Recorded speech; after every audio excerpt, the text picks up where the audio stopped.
आइए जी नेक्स्ट बात कर लेते हैं हम फंक्शंस ऑफ कॉमर्स की। देखिए फंक्शंस यानी कार्य, कॉमर्स हमारे लिए क्या क्या कार्य करके देता है। जैसा मैंने आपको बताया कॉमर्स दो पार्ट्स में डिवाइडेड है, one is trade, second is auxiliaries to trade या एड्स टू ट्रेड, जो सर्विसेज प्रोवाइड कराता है स्मूथ रनिंग के लिए। तो ट्रेड का फंक्शन होता है trade removes hindrance of persons. देखिए मैन्युफैक्चरर गुड्स एंड सर्विसेज बना देगा, गुड्स को बेसिकली प्रोड्यूस कर देगा, लेकिन ट्रेड की हेल्प से गुड्स मैन्युफैक्चरिंग एरिया से आप पहुंचाएंगे कस्टमर तक। अगर ट्रेड ही नहीं है, अगर होलसेलर ही नहीं है, रिटेलर ही नहीं है, तो गुड्स कस्टमर तक पहुंचेगा कैसे? कस्टमर इतने एक्सटेंसिव एरिया में फैला हुआ है। अगर हम बात करें पेप्सी की, अगर हम बात करें कोका कोला की, अगर हम बात करें मैगी की, अगर ये छोटे छोटे दुकानदार आपके आसपास नहीं हैं, अगर हम बात करें ब्रिटानिया की ब्रेड की, अगर ये दुकानदार आपके आसपास नहीं है, तो क्या ब्रिटानिया की ब्रेड खरीदने के लिए ब्रिटानिया के हेड ऑफिस जाओगे? ऐसा नहीं है ना। अगर आपको कोई चीज चाहिए तो अपने आप बाजू की दुकान में जाके, पास की दुकान में जाके सामान खरीद लेते हैं। तो वो रिटेलर तक सामान आ रहा है और तभी आप ले पा रहे हैं, और रिटेलर तक सामान होलसेलर प्रोवाइड करा रहा है। तो इस तरह से ट्रेड में जो दो चीजें थी, इंटरनल ट्रेड, उसमें रिटेलर एंड होलसेलर, वो दोनों हेल्प करते हैं किस चीज में? हिंड्रेंस ऑफ पर्सन, लोगों की जो दिक्कत होती है। अब लोग चाहिए हमें सामान को आगे पहुंचाने के लिए, तो वो दिक्कत, हिंड्रेंस यानी दिक्कत दूर होती है, रिमूव होती है वाया ट्रेड, ट्रेड के थ्रू। दूसरा है यहां पे हमारे ऑक्सिलरीज टू ट्रेड, जिसमें 6 पार्ट्स थे मैंने बताए थे सर्विसेज के। पहला है transportation, transportation removes hindrance of place. देखिए सामान एक जगह बनता है, लेकिन उसकी डिमांड अगर देखें तो थ्रू आउट कंट्री हो सकती है, पॉसिबल है, पॉसिबल है। नागपुर के संतरे उगते नागपुर में ही है, लेकिन डिमांड थ्रू आउट कंट्री होती है। इसी तरीके से कश्मीर के एप्पल्स उगते कश्मीर में है, लेकिन डिमांड थ्रू आउट कंट्री होती है।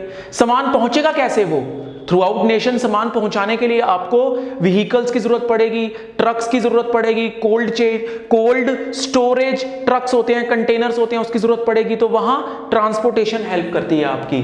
तो ट्रांसपोर्टेशन गुड्स को एक मैन्युफैक्चरिंग एरिया से कंजम्पशन एरिया तक पहुंचाने की हेल्प करती है, इसलिए ये दूर करती है दिक्कत प्लेस की, जो प्लेसेस का गैप होता है उसे रिमूव करती है। दूसरा है banking and finance. Banking and finance क्या करेगी दिक्कत दूर? It removes hindrance of finance. Businessman को टाइम पे फंड प्रोवाइड करा के उन्हें पैसे की जरूरत पड़ती है तरह तरह की गुड्स एंड सर्विसेज के रॉ मटेरियल खरीदने के लिए, और सर्विसेज के तो नहीं होते रॉ मटेरियल, बेसिकली गुड्स के, मशीन्स खरीदने के लिए, एम्प्लॉय को टाइमली सैलरी देने के लिए। तो वहां अगर आपको पैसे की दिक्कत आए तो बैंकिंग एंड फाइनेंस की आप हेल्प लेते हैं। इंश्योरेंस हिंड्रेंस दूर करती है किसकी? इंश्योरेंस हिंड्रेंस दूर करती है रिस्क की।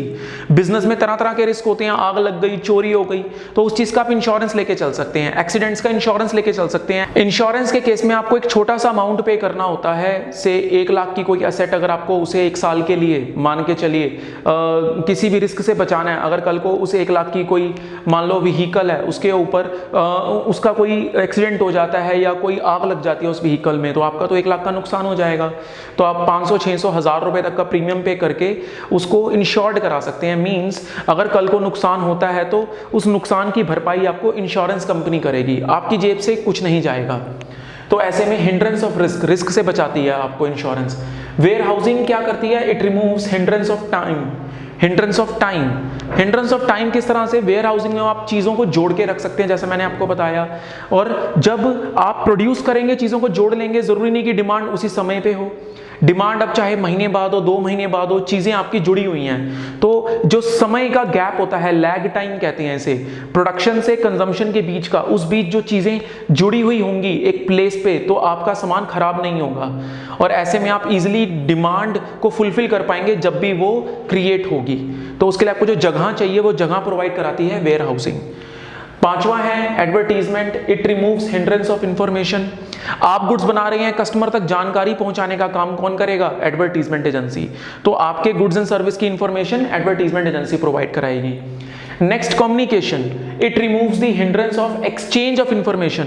एडवर्टीजमेंट तो इंफॉर्मेशन पहुंचाएगी, लेकिन उसका जो मीडियम है वो तो कम्युनिकेशन है ना।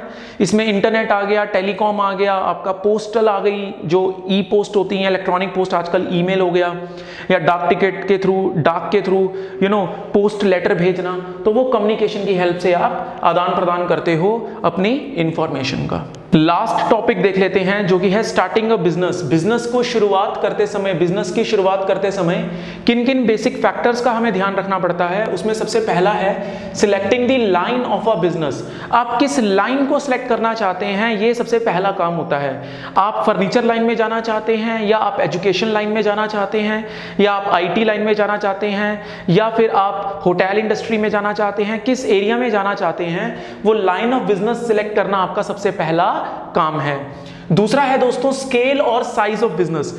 किस स्केल पे काम करना चाहते हैं आप, आपका स्केलेबिलिटी क्या है, बड़े लेवल पे काम करना चाहते हैं या छोटे लेवल पे काम करना चाहते हैं, ये डिपेंड करता है आपके साइज ऑफ बिजनेस पे। आप छोटे लेवल का साइज बिजनेस का स्टार्ट करना चाहते हैं या बड़े लेवल से शुरुआत करना चाहते हैं। Third is location of business enterprise. इसके लिए आपको deciding about place of business, place देखनी पड़ती है।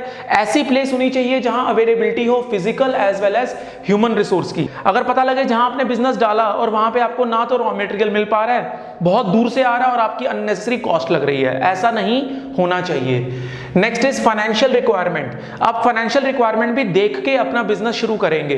फाइनेंशियल रिक्वायरमेंट में आप दो एरियाज देखते हैं। पहला है working capital requirement versus fix capital requirement. Working capital का मतलब होता है रोजमर्रा के अंदर आपको जो जरूरतें होंगी, जैसे एम्प्लॉय को सैलरी देना, जगह का रेंट पे करना, क्या ये रोजमर्रा की जरूरतें पूरी करने के लिए आपके पास पैसा है, तो कितना आपको चाहिए वर्किंग कैपिटल रिक्वायरमेंट वो। एंड फिक्स कैपिटल रिक्वायरमेंट जैसे लैंड, प्लांट, बिल्डिंग, मशीनरी, इन सब में जो इन्वेस्टमेंट लगेगी शुरुआत में, उसमें कितना आपको पैसा चाहिए, उसके बेसिस पे ही आप बिजनेस शुरू करेंगे। Fifth is physical facilities. Physical facility में मशीन्स, बिल्डिंग, इक्विपमेंट, इन सब की अवेलेबिलिटी देखेंगे आप कि कितनी मशीन्स चाहिए, कितने बिल्डिंग का साइज होना चाहिए, कितने कमरों की जगह होनी चाहिए। नेक्स्ट है प्लांट लेआउट। प्लांट लेआउट होता है arrangements of machine and equipment.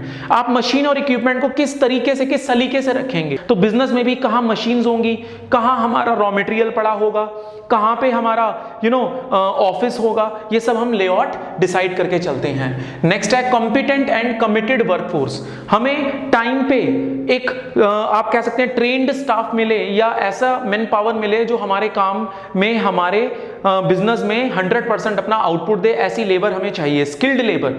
अगर मान लो स्किल्ड लेबर नहीं है तो आप ट्रेनिंग्स की हेल्प लेंगे, और कितनी ट्रेनिंग्स आपको चाहिए, ये भी एक फैक्टर है, आप बिजनेस स्टार्ट करने से पहले देख के चलते हैं। Next is tax planning. कई बिजनेसेस में तरह तरह के टैक्सेस इन्वॉल्व होते हैं, आप वो सारे टैक्सेस की स्टडी करके ही बिजनेस एस्टैब्लिश करिए। Analysing various type of taxes, example income tax किसी बिजनेस में किस रेट से आपके ऊपर चार्ज होगा, GST किसी बिजनेस में किस रेट के ऊपर आप पे चार्ज होगा। And last setting up the enterprise. जब आप सारे फैक्टर्स को स्टडी कर लेंगे, उसके बाद आप क्या करेंगे, इन सारे रिसोर्स को मोबिलाइज कर लेंगे, इकट्ठा कर लेंगे। एंड कंप्लीटिंग लीगल फॉर्मेलिटी, जो लीगल फॉर्मेलिटी, जो लाइसेंस, ट्रेड लाइसेंस या जो भी आपको कॉपीराइट या ट्रेडमार्क राइट लेके चलने हैं, वो लेकर आप अपना बिजनेस सेटअप करते हैं। सो दोस्तों, यहां पे आज हमारा chapter business, trade and commerce हो जाता है कंप्लीट।